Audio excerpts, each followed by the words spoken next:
રાજકોટમાં fun blast game ઝોનમાં આગ લાગવાનો મામલો. ગેમ ઝોનમાં આગ લાગવાના સીસીટીવી ફૂટેજ સામે આવ્યા છે. શોર્ટ સર્કિટ થતા તણખા પડ્યા અને બાદમાં આગ લાગી હતી. 8 જેટલા ફાયર ફાઇટરની ટીમ ત્યાં પહોંચી હતી. ઇન્સ્ટિગ્યુશરથી આગ પર કાબુ મેળવ્યો હતો.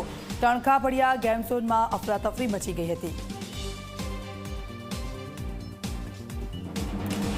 તો રાજકોટના ફન બ્લાસ્ટ ગેમ ઝોનમાં આગ લાગવાનો જે મામલો સામે આવ્યો હતો, અફરાતફરીનો માહોલ જોવા મળ્યો હતો, કારણ કે ટીઆરપી ગેમ ઝોનનો જે કિસ્સો છે હજી પણ રાજકોટવાસીઓ ભૂલ્યા નથી અને એ વખતની આ ઘટના યાદ આવી ગઈ. અફરાતફરીનો માહોલ જોવા મળ્યો, પરંતુ સદનસીબે કોઈ મોટી દુર્ઘટના નથી થઈ. રાજકોટના આ દ્રશ્યો છે. ગેમ ઝોનમાં આગ લાગવાના સીસીટીવી ફૂટેજ સામે આવ્યા છે.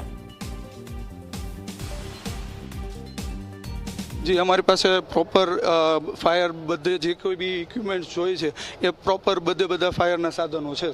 છતી ક્યાં રહી ગઈ છે? આ થવાનું કારણ શું હોય? સર, સ્મોક ડિટેક્ટર છે.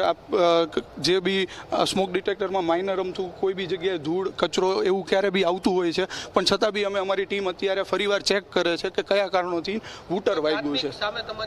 ના સર, અમારી ટીમ હજુ ચેક કરે છે. આપ જોઈ શકો છો, કોઈ આગ નથી લાગેલી કોઈ જગ્યાએ. સર, કઈ રીતના કેટલા ટાઈમની અંદર રેસ્ક્યુ કરવું? સર, 2 મિનિટની અંદર આપ શાંતિથી જોઈ શકો. અમે બધા અમારો પ્રોપર સ્ટાફને અમે ટ્રેનિંગ આપેલી છે. એ બધાને બધી બાજુ એક્ઝિટ ગેટ છે ત્યાંથી ઇવેક્યુએટ કરેલા છે.